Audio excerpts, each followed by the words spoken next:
इयत्ता 10वी भूगोल प्रकरण 2 स्थान व विस्तार. पाठ्यमुद्दे: ब्राझीलचे स्थान, ब्राझीलचा विस्तार, ब्राझीलची सीमा व ब्राझीलची ऐतिहासिक पार्श्वभूमी. प्रस्तावना: ब्राझील हे दक्षिण अमेरिकेतील क्षेत्रफळ व लोकसंख्या यानुसार सर्वात मोठे प्रजासत्ताक संघराज्य आहे. ब्राझीलमधील पाऊ ब्राशील या स्थानिक वृक्षाच्या नावावरून पोर्तुगीजांनी देशाला ब्राझील हे नाव दिले. ब्राझील देशाने दक्षिण अमेरिकेचा जवळजवळ अर्धा भाग व्यापला आहे. क्षेत्रफळाच्या दृष्टीने ब्राझीलचा विचार केला तर रशिया, कॅनडा, चीन व अमेरिकेची संयुक्त संस्थाने यानंतर जगात 5वा क्रमांक लागतो. ब्राझीलचे स्थान: पृथ्वीवर ब्राझील देशाच्या उत्तर भागातून विषुववृत्त गेले असल्याने ब्राझील देशाचा काही भाग हा उत्तर गोलार्धात तर बहुतांश भाग हा दक्षिण गोलार्धात आहे. तसेच या देशाचे स्थान पश्चिम गोलार्धात असून दक्षिण अमेरिका खंडाच्या उत्तर भागात आहे. ब्राझीलचा विस्तार: रेखावृत्तीय विस्तार 34°45' पश्चिम रेखावृत्त ते 74°48' पश्चिम रेखावृत्त असा आहे. अक्षवृत्तीय विस्तार: 5°15' उत्तर अक्षवृत्त ते 33°45' दक्षिण अक्षवृत्त असा आहे. ब्राझीलची सीमा: ब्राझीलच्या उत्तरेस फ्रेंच गियाना, सुरिनाम, गियाना, व्हेनेझुएला, वायव्येस कोलंबिया, पश्चिमेस पेरू, बोलिव्हिया, नैऋत्येस पॅराग्वे, अर्जेंटिना व दक्षिणेस उरुग्वे हे देश येतात. म्हणजेच चिली व इक्वेडोर वगळता दक्षिण अमेरिकेतील सर्व देशांच्या सीमा ब्राझीलच्या सीमेला येऊन भिडलेल्या आहेत.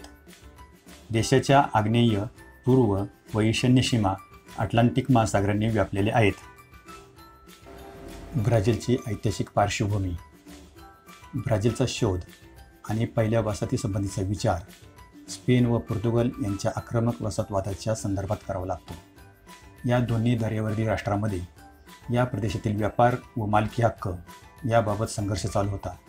पण तत्कालीन पोपच्या मध्यस्थीने 7 जून 1494 रोजी टॉर्डेसिलियासचा तह होऊन ब्राझील पोर्तुगीजांच्या ताब्यात गेला.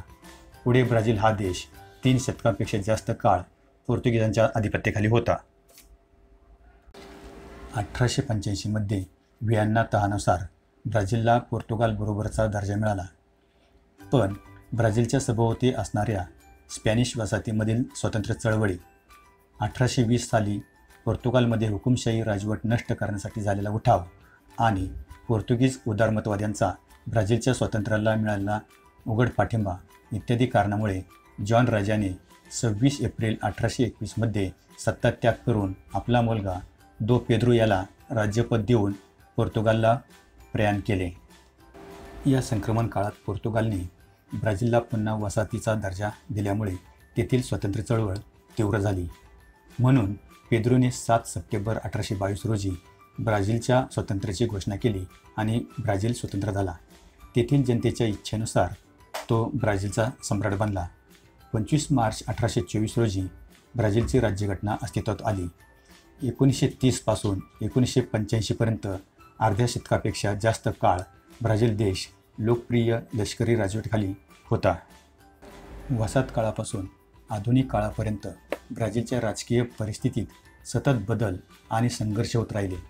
कारण सत्तेचे केंद्रीकरण, लष्करशाही आणि लोकशाही मूल्यांचा अभाव यामुळे ब्राझीलमध्ये राजकीय स्थैर्य निर्माण होऊ शकले नाही. पुढे 20व्या शतकाच्या कालखंडात जागतिक वित्तीय समस्यामधून ब्राझील देश सावरला आहे. जगाच्या आर्थिक विकासाला हातभार लावणारा देश व भविष्यातील एक प्रमुख बाजारपेठ या दृष्टीने ब्राझीलकडे आज पाहिले जाते. नकाशा वाचन: ब्राझीलमधील सर्वात मोठे राज्य कोणते? ॲमेझॉनस. ब्राझीलच्या उत्तर भागातून कोणते महत्त्वाचे वृत्त गेले आहे? विषुववृत्त. ब्राझीलमधील सर्वात लहान राज्य कोणते? शिर्गिपे. ब्राझीलच्या दक्षिण भागातून कोणते महत्त्वाचे वृत्त गेले आहे? मकरवृत्त. ब्राझीलचा बहुतांश भाग कोणत्या गोलार्धात आहे? दक्षिण गोलार्धात. ब्राझीलच्या पूर्वेस कोणता महासागर आहे? अटलांटिक महासागर.